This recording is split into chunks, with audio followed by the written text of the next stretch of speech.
Welcome friends. இன்றைக்கி நம்ம ஸ்க்ரீனில் பார்த்துக்கோமா சூப்பரான ஒரு பர்த்டே வீடியோ வந்து எப்படி மேக் பண்ணுறதை பற்றி பார்க்க போகிறோம். வீடியோ வந்து ஸ்கிப் பண்ணாமல் ஃபுல்லாக பாருங்கள். சேனலுக்கு ஃபஸ்ட் டைம் வந்திருக்கீங்கன்னா சேனலை சப்ஸ்கிரைப் பண்ணிட்டு அப்படியே வீடியோக்கு ஒரு லைக் பண்ணிவிட்டு பாருங்கள். இப்போ வீடியோக்குள்ளே போகலாம்.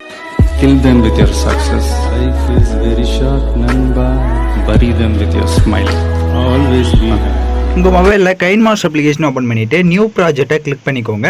நியூ வெர்ஷன் வேணும் அப்படின்னா எனக்கு இன்ஸ்டாகிராமில் மெசேஜ் பண்ணுங்கள். இதில் மேலே பாருங்கள் இம்போர்ட் அப்படின்னு ஒரு ஆப்ஷன் இருக்கும். ஸோ அதை கிளிக் பண்ணிங்கன்னா உங்கள் ஃபைல் மேனேஜர் ஓப்பன் ஆகும். அதில் ரீசெண்ட் ஆப்ஷனை கிளிக் பண்ணி நான் டிஸ்கிரிப்ஷனில் உங்களுக்கு ப்ரீசெட் லிங்க் வந்து கொடுத்துருப்பேன். ஸோ உங்களுக்கு பேசிக்காகவே அந்த ப்ரீசெட் லிங்க் வந்து ஃபைல் மேனேஜருக்கு ட்ரான்ஸ்ஃபர் பண்ண தெரியல அப்படின்னா டிஸ்கிரிப்ஷனில் அதுக்கான வீடியோ லிங்க் கொடுத்துருப்பேன். அந்த வீடியோ பார்த்துக்கோங்க. அப்போ தான் உங்களுக்கு கரெக்டாக வந்து இதாகும்.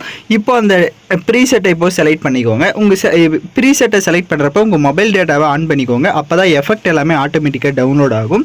ஸோ எஃபெக்ட் எல்லாமே அப்போ தான் ஆட்டோமேட்டிக்காக டவுன்லோட் ஆகிறதுனால நீங்கள் அப்புறமா வந்து இப்போ இந்த மாதிரி இப்போ ஸ்க்ரீனில் பார்க்குற மாதிரி உங்களுக்கு வந்த வாட்டி நீங்கள் வந்து மொபைல் டேட்டாவை ஆஃப் பண்ணிக்கோங்க. ஸோ இப்போ பார்த்தீங்க அப்படின்னா இதிலே உங்களுக்கு ஆடியோ வீடியோ ஃபோட்டோஸ் எல்லாம் எஃபெக்டோடு நான் வந்து செட் பண்ணியிருப்பேன். ஸோ இதில் நீங்கள் ஃபோட்டோஸ் மட்டும் தான் சேஞ்ச் பண்ணுற ஒர்க் இருக்கும். ஸோ இது வந்து நீங்கள் கேர்ள்ஸாக இருக்கட்டும் பாய்ஸாக இருக்கட்டும் யார் வேணாலும் எடிட் பண்ணிக்கலாம். ஸோ இப்போ பார்த்தீங்க அப்படின்னா ஹீரோயின் ஃபோட்டோஸ் வச்சுருக்கு. நீங்கள் கேர்ள் ஃபோட்டோவாக இருக்கட்டும் இல்லை பாய் ஃபோட்டோஸ் யார் இது வேணாலும் நீங்கள் ஆட் பண்ணிக்கலாம். அதுக்கு அந்த ஃபோட்டோவை மட்டும் செலக்ட் பண்ணிவிட்டு ரைட் சைடு ரீப்ளஸ்னு ஒரு ஆப்ஷன் இருக்கும். ஸோ அதை கிளிக் பண்ணிவிட்டு நீங்கள் இப்போ எந்த ஃபோட்டோ வச்சு எடிட் பண்ணலான்னு இருக்கீங்களோ அந்த ஃபோட்டோவை இந்த மாதிரி செலக்ட் பண்ணிட்டீங்க அப்படின்னா உங்களுக்கு கரெக்டாக வந்து செட் ஆகிடும். அதே மாதிரி தான் ஒவ்வொரு ஃபோட்டோஸுமே அந்த ஃபோட்டோவை செலக்ட் பண்ணிட்டு அந்த ரீப்ளஸ் ஆப்ஷனை மட்டும் யூஸ் பண்ணிக்கோங்க. உங்களுக்கு ஆட்டோமேட்டிக்காக பார்த்தீங்க அப்படின்னா எஃபெக்ட்லாம் வந்து கரெக்டாக வந்து அந்த பீட் எஃபெக்ட் சாங்குடைய பீட் எஃபெக்ட்டுக்கு ஏற்ற மாதிரியே நான் ஆட்டோமேட்டிக்காக செட் பண்ணி வச்சுருப்பேன். ஸோ நீங்கள் சிம்பிளாக வந்து நீங்கள் உங்கள் ஃபோட்டோஸை மட்டும் நீங்கள் ஆட் பண்ணி இதை வந்து செட் பண்ணிக்கலாம். ஸோ உங்களுக்கு வீடியோவில் ஏதாவது டவுட்ஸ் இருந்தால் வீடியோவை ஒன்ஸ் ரிவைண்ட் பண்ணி பார்த்து நீங்கள் எடிட் பண்ணலாம். ஸோ அதனால் வீடியோஸை வந்து நீங்கள் ஸ்கிப் பண்ணாமல் பாருங்கள். அப்போ தான் நீங்கள் வந்து எந்த ஒரு டவுட்ஸும் இல்லாமல் கிளியராக வந்து வீடியோஸ் வந்து மேக் பண்ணுவீங்க. வீடியோஸ் வந்து ஸ்கிப் பண்ணாமல் ஃபுல்லாக பாருங்கள். சேனலுக்கு ஃபஸ்ட் டைம் வந்திருக்கீங்க அப்படின்னா சேனலை சப்ஸ்கிரைப் பண்ணிட்டு அப்படியே கூட இருக்க பெல் ஐக்கானையும் கிளிக் பண்ணிக்கோங்க. அப்போ தான் நம்ம சேனல்ஸில் போடுற எல்லா வீடியோஸோட நோட்டிஃபிகேஷன்ஸும் உங்களுக்கு உடனடியாக வரும். ஸோ இந்த மாதிரி நீங்கள் ப்ரீசெட் லிங்க் யூஸ் பண்ணுறதுனால உங்களுக்கு சிம்பிளாக வீடியோஸ் வந்து நீங்கள் எடிட் பண்ணிடலாம்.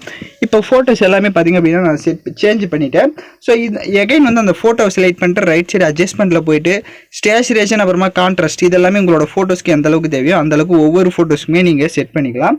ஸோ இப்போ பார்த்திங்க அப்படின்னா நம்ம ஃபுல்லாகவே வீடியோஸ் வந்து கம்ப்ளீட்டாக மேக் பண்ணியாச்சு. நான் சொன்ன ஸ்டெப்ஸை கரெக்டாக ஃபாலோ பண்ணிக்கோங்க. ஸோ ஃபஸ்ட்டு பார்த்திங்க அப்படின்னா உங்களுக்கு ஸ்க்ரீனில் இட்ஸ் மை பர்த்டேன்னு வந்து ஷோ ஆகி நெக்ஸ்ட் வந்து நீங்கள் ப்ளே பண்ணி பார்க்குறப்ப உங்களோட சாங் பீட் எஃபெக்ட்டுக்கு ஏற்ற மாதிரி ப்ளே ஆகும். இப்போ நம்ம வீடியோ வந்து எக்ஸ்போர்ட் பண்ணிக்கலாம். மேலே எக்ஸ்போர்ட் ஆப்ஷனை கிளிக் பண்ணி தேவையான குவாலிட்டியில் வீடியோஸை எக்ஸ்போர்ட் பண்ணிக்கோங்க.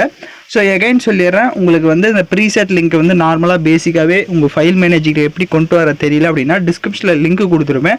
அந்த வீடியோ பார்த்து கரெக்டாக வந்து நீங்கள் ஃபைல் மேனேஜருக்கு ப்ரீசெட்டை ட்ரான்ஸ்ஃபர் பண்ணிவிட்டு எகைன் வந்து நீங்கள் கைன்மாஸ்டரில் வந்து அதை ஈஸியாக இம்போர்ட் பண்ணி சிம்பிளாக வந்து வீடியோஸை வந்து மேக் பண்ணிக்கலாம். ஸோ நம்ம சேனலில் வந்து நிறையா பேர் சப்ஸ்கிரைப் பண்ணிவிட்டு பார்க்குறீங்க. ஸோ அதனால் சப்ஸ்கிரைப் பண்ணிவிட்டு பாருங்கள். அப்போ தான் நமக்கு கொஞ்சம் மோட்டிவேஷனலாக இருக்கும். ஃபஸ்ட்டு அப்படியே வீடியோக்கும் ஒரு லைக் பண்ணிடுங்க. Thank you for watching this video.